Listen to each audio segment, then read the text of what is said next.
नमस्कार दोस्तों, मैं हूं वंदना भारती और आप देख रहे हैं कमोडिटी इनसाइट। सबसे पहले सभी लोगों को छठ पर्व की बड़ी शुभकामनाएं। और मार्केट को देखा जाए तो मार्केट आज सबसे बड़ा जो इवेंट रिस्क है, ये 4 सेंट्रल बैंक्स की मीटिंग है, जिसमें बैंक ऑफ कनाडा भी है, ईसीबी भी है, बैंक ऑफ जापान है और फेड की बैठक है। लेकिन सबसे इम्पॉर्टेंट यहाँ पे फेड की बैठक है, जो कि इस ग्लोब का सबसे बड़ा सेंट्रल बैंक्स है। तो वहाँ के जो डिसीजंस है, इसका इम्पैक्ट सीधा सीधा हमारे मार्केट पे आएगा। 29 ऑफ अक्टूबर को ये शेड्यूल है मीटिंग, और यहाँ पे एक्सपेक्टेशन है कि एक रेट कट यहाँ पे हो सकता है 25 बेसिस पॉइंट का। दूसरी बात यह है कि अगला एक्सपेक्टेशन भी है कि 1 दिसंबर में मीटिंग बची रहेगी, वहाँ पे भी 25 बेसिस पॉइंट कट का एक और एक्सपेक्टेशन है। तो सबसे बड़ी बात है यहाँ पे कि अब ये रेट कट अगर होता है और उसके बाद क्या पॉवेल का स्टेटमेंट आता है, उस पर मार्केट बहुत ज़्यादा यहाँ पे रिएक्ट करना चाहेगी। लेकिन अभी क्या मूवमेंट है, ये हमें यहाँ पे देखना बहुत ज़रूरी है, क्योंकि गोल्ड और सिल्वर जो कि रेट कट्स पे पॉजिटिवली एक रिएक्शंस देते हैं, वो यहाँ पे निगेटिव रिएक्शंस दे रहे हैं। गोल्ड 1% से ज़्यादा डाउन है, सिल्वर जो है वो 48.24 के साथ यहाँ पे 0.7% तक डाउन है। क्रूड ऑयल में 0.2% का एक अपसाइड है, नेचुरल गैस में भी यहाँ पे एक अपसाइड है, और अपसाइड आपको कॉपर में भी है और साथ में जिंक में भी है। कॉपर और जिंक के बारे में खास बात बताना चाहूँगी।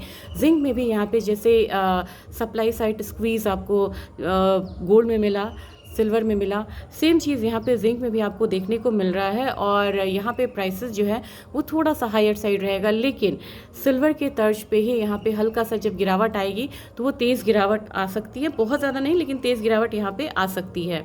अब एक चीज़ आपको मैं बताना चाहूँगी कि CME से कुछ जो सप्लाई है फिज़िकल सिल्वर का, वो यहाँ पे गया है LBM में। तो थोड़ा सा जो हम कह सकते हैं कि सप्लाई प्रेशर स्मूथ हुआ है, जिसकी वजह से हम लोगों ने एक डाउनसाइड आता हुआ यहाँ पे देखा है। लेकिन ओवरऑल अब लग रहा है कि मार्केट जो है वो नॉर्मलाइज हो चुकी है। जो डिस्कनेक्ट था, काफ़ी डिस्कनेक्ट था, ETF जो है वो उसने पहले फॉल लिया, फ्यूचर्स ने बाद में फॉल लिया, लेकिन जो कैश मार्केट है अभी भी तेज़ है। तो वो जो कूल ऑफ है, ये धीरे धीरे सेक्शन वाइज सारे इन्वेस्टमेंट एसेट क्लासेस में आएगा। तो ETF ने लीड करा, फ्यूचर्स हमारा सेकेंड है, थर्ड हमारा यहाँ पे कैश मार्केट हो सकता है, जहाँ पे प्रीमियम अभी भी सिल्वर का भारतीय बाजार में खासकर बहुत डाउन नहीं आया है, जो चिंता का विषय है। और एक चीज़ और बोलना चाहूँगी, जो ETF बाइंग करना चाह रहे हैं उनके लिए बेहतर समय है निवेश का, क्योंकि करेक्शन ऑलरेडी यहाँ पे बहुत ज़्यादा आ चुका है। अब लेवल्स की बात करेंगे तो लेवल से मुझे लग रहा है कि गोल्ड प्राइसेस जो है 1,23,450 के करीब यहाँ पे क्लोजिंग हुई थी। वहाँ पे मुझे लग रहा है कि आज 1200-1300 रुपये का कम से कम फॉल आना चाहिए। एक गैप डाउन ओपनिंग है, 1,22,000 तक का जो लेवल से हुआ था वो हम देख सकते हैं।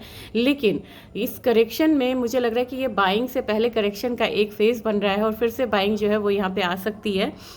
सिल्वर की बात की जाए, 1,45,000 का लेवल जो है वो एक्सपेक्टेड है डाउन साइड में। तो मैं चाहूँगी कि आपको मेजर एक सपोर्ट बता दूँ, ताकि मतलब कोई अगर मूवमेंट आती है तो आप सतर्क हो पाए। 1,45,000 से नीचे अगर सिल्वर आती है तो यहाँ पे 1,42,000 1,40,000 वाला लेवल आ सकता है, जबकि अपसाइड अभी भी यहाँ पे 1,50,000 से 52,000 के बीच में है। क्लैरिटी बिल्कुल रखिएगा, और बायस जो है वो डाउन साइड का है। गोल्ड में भी यही है कि 1,22,000 से 21,000 का नीचे का रेंज है, बायस डाउन साइड का है। लेकिन कोई भी न्यूज़ आती है तो थोड़ा सा अपसाइड जो है बीच में लेता भी है, तो 1,25,000 पे केप्ट है। चलिए बात करते हैं क्रूड की। क्रूड में हल्का फुल्का यहाँ पे बढ़त है। मैंने आपको 5600 मेजर रेंज बताया, और नीचे का रेंज जो है वो आपको रहेगा 5130 का। नेचुरल गैस में प्राइसेस जो है वो अपसाइड की तरफ है, और अब मुझे लग रहा है कि नेचुरल गैस में एक बारी फिर से 300 वाला लेवल जो है वो आता हुआ दिख सकता है आपको, क्योंकि वेदर यहाँ पे कोल्डर होने जा रहा है। जिंक में 305 304 वाला लेवल्स जो है अपसाइड वाला, वो आपको देखने को मिल सकता है। जबकि आप अगर कॉपर की बात करें, कॉपर में काफ़ी फ्लैट यहाँ पे रहा है प्रोडक्शन पूरे 2025 में, और मुझे लग रहा है कि कॉपर ऐसी कमोडिटी है जिसमें कि आपको 1025 वाला लेवल आते समय दिख सकता है आने वाले समय में। और एक चीज़ मैं आपको बताना चाहूँगी कॉपर और क्रूड के बारे में। कॉपर और क्रूड ये जो है ये इकट्ठे चलने वाली कमोडिटी थी। इस बार कॉपर 25% अप है, तो क्रूड यहाँ पे 25% डाउन है, और इसका रीज़न है क्लीन एनर्जी में जितना हम ग्रीन एनर्जी में शिफ्ट हो रहे हैं, कॉपर की डिमांड वहाँ पे बढ़ रही है और क्रूड की डिमांड कम हो रही है।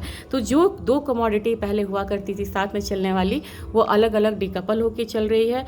और ज़रूर ध्यान दीजिएगा इस पे, इकोनॉमिक रिलीजेस पे, क्योंकि इकोनॉमिक रिलीजेस आज है यहाँ पे। अमूमन क्या होता है कि मंडे को इकोनॉमिक रिलीजेस नहीं होता है। आज ड्यूरेबल गुड्स ऑर्डर है, ध्यान रखिएगा। टाइमिंग बता रही हूँ 6 से 7:30, हो सकता है कि मैं इवनिंग अपडेट ना दे पाऊँ, सतर्क रहिएगा। 6 बजे ड्यूरेबल गुड्स ऑर्डर है, 7:30 में न्यू होम सेल डेटा है। और कल के बारे में बताऊं तो कल कंज्यूमर कॉन्फिडेंस डेटा है अक्टूबर का। सारे डेटा बहुत इंपॉर्टेंट है और डेटा पे ध्यान रखिएगा, इस पे मार्केट बिहेव करेगी। ये आज का मॉर्निंग अपडेट था, होप सो आपको अच्छा लगा होगा। थैंक यू, और इसे शेयर ज़्यादा से ज़्यादा करिएगा।